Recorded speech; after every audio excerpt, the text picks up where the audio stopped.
السلام علیکم اسٹوڈنٹس، میں آپ لوگوں کی جماعت ہفتم کی اسلامیات کی ٹیچر ہوں۔ آپ لوگ کتاب میں صفحہ نمبر 10 پہ آپ لوگ دیکھیں۔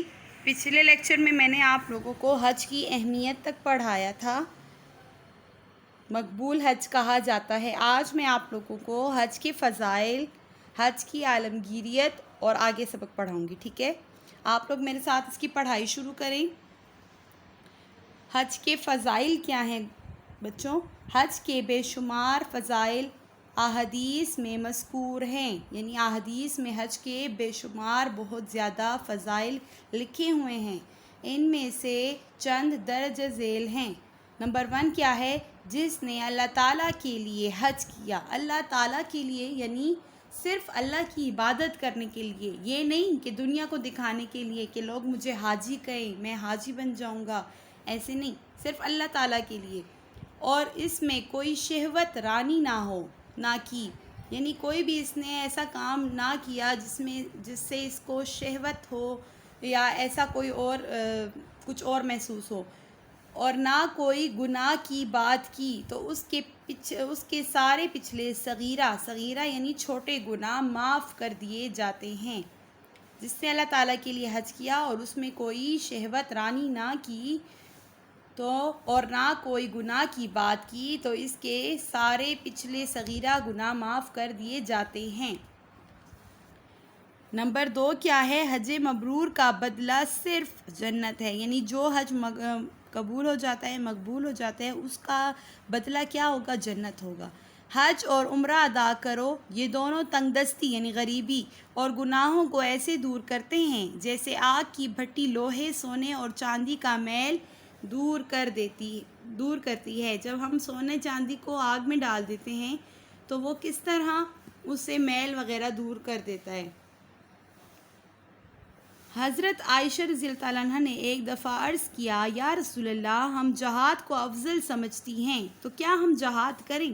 فرمایا، نہیں، تمہارے لیے افضل جہاد حج مقبول ہے، یعنی آپ لوگوں کے لیے سب سے اچھی جہاد کیا ہے؟ افضل بہتر کون سی جہاد ہے؟ حج کرنا۔ حج کی عالمگیریت۔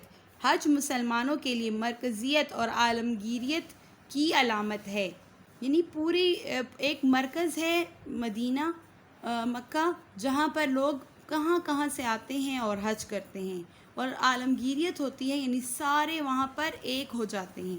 حج کا عزم کرنے کے ساتھ ہی حجاج کے گروپ بننے شروع ہو جاتے ہیں۔ حج کا عزم کرنا یعنی جب ہم حج کا ارادہ کرتے ہیں تو ہم پھر گروہوں کی شکل میں ہو جاتے ہیں اور مل کے جاتے ہیں، اور دنیا کے کونے کونے سے مسلمان قافلوں کی شکل میں حج کے لیے روانہ ہو جاتے ہیں۔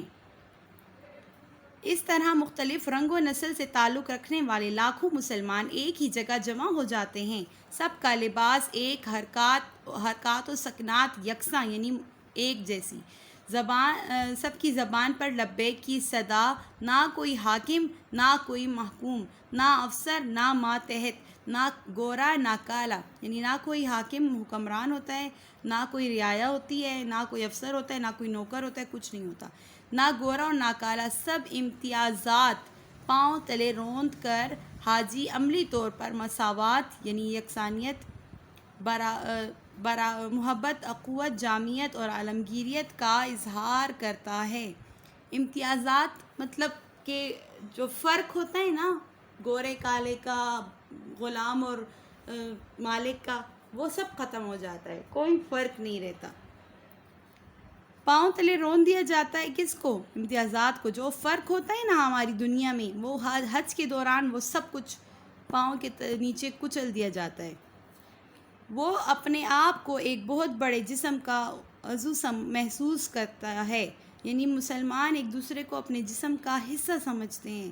وہ خیال کرتا ہے کہ وہ ایک بہت بڑی امت کا فرد ہے، ایسی امت جس کے تمام افراد پوری دنیا میں پھیلے ہوئے ہیں، جو جغرافیائی حدود اور اس کی تقسیم سے پاک ہیں۔ اسی طرح حج کا یہ منظر ایک عالمی اخوت اور یگانگت کا مظہر ہوتا ہے۔